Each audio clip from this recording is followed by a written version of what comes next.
I'm Kate Smith, and this is State of Abortion. Throughout this series, we've detailed nearly every abortion ban and restriction since the Supreme Court overturned Roe v. Wade in June. But today, we're doing things a little bit different. Last week, millions of Americans went to the polls to vote in the 2022 midterm elections. On this week's episode, ballot measure results and an interview with reproductive rights champion U.S. Senator Mazie Hirono.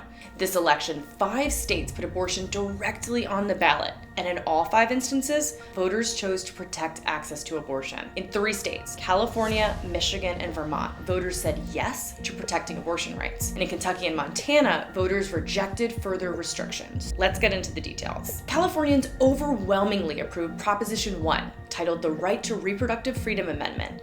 The ballot measure, quote, amends the California Constitution to expressly include an individual's fundamental right to reproductive freedom, which is defined as including abortion and contraceptives.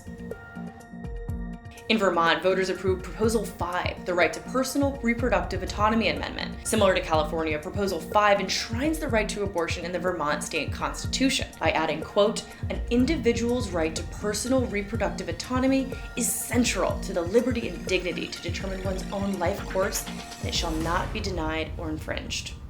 With almost all votes counted, nearly 80% of Vermont voters approved that measure. Since the Dobbs decision, the fate of legal abortion in Michigan has been in limbo, but Tuesday's election results may put some of those fears to rest. Voters in Michigan approved the hard-fought Proposal 3, the Right to Reproductive Freedom Initiative, which creates a state constitutional right to, quote, make and effectuate decisions about all matters relating to pregnancy, including abortion.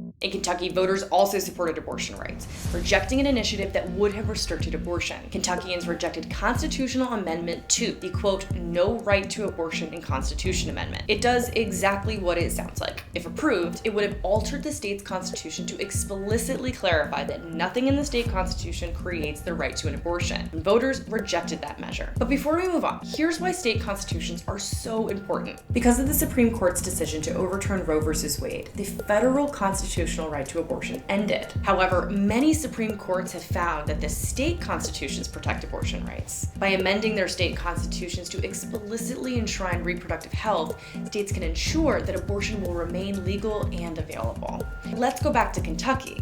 The same day the Supreme Court overturned Roe v. Wade, Kentucky implemented a total abortion ban, offering no exceptions for rape or incest.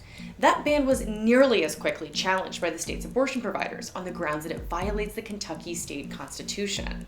Yesterday, the Kentucky Supreme Court heard arguments in that challenge. Had the amendment passed, the court would have had no choice but to rule against the providers and keep the ban in place. Montana voters also rejected a ballot initiative aimed at restricting abortion. Montanans said no to LR 131, the quote, medical care requirements for born alive infants measure. The failed initiative was riddled with inflammatory language, medical misinformation, and it attempted to regulate a situation that doctors say doesn't happen. Here's the takeaway. When abortion is on the ballot, reproductive rights win. Poll after poll shows that the majority of Americans support the right to abortion. We saw that in a direct way through the outcomes of ballot measures across the country. Last week, we caught up with U.S. Senator Mazie Hirono of Hawaii. She's been a reproductive rights champion her entire career. We spoke about those 5 abortion-related ballot measures. Take a look.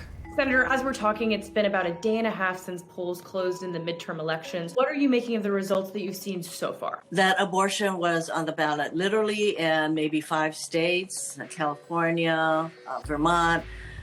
These are states that made sure that abortion would continue to be a right that their citizens have. So in some of these states, abortion literally was on the ballot. There are some dozen states that restrict or totally outlaw abortion. So as long as that is the state of the situation, you're going to have millions of women in this country, people who become pregnant that will not have access to what I consider to be a fundamental right. We also spoke about 2 bills that she's currently championing. One, the My Body, My Data Act, which would protect reproductive health data, and the Right to Contraception Act, which would codify the right to birth control access. So far, she told us that not one anti-abortion politician has signed on to either bill yet. Help me understand this.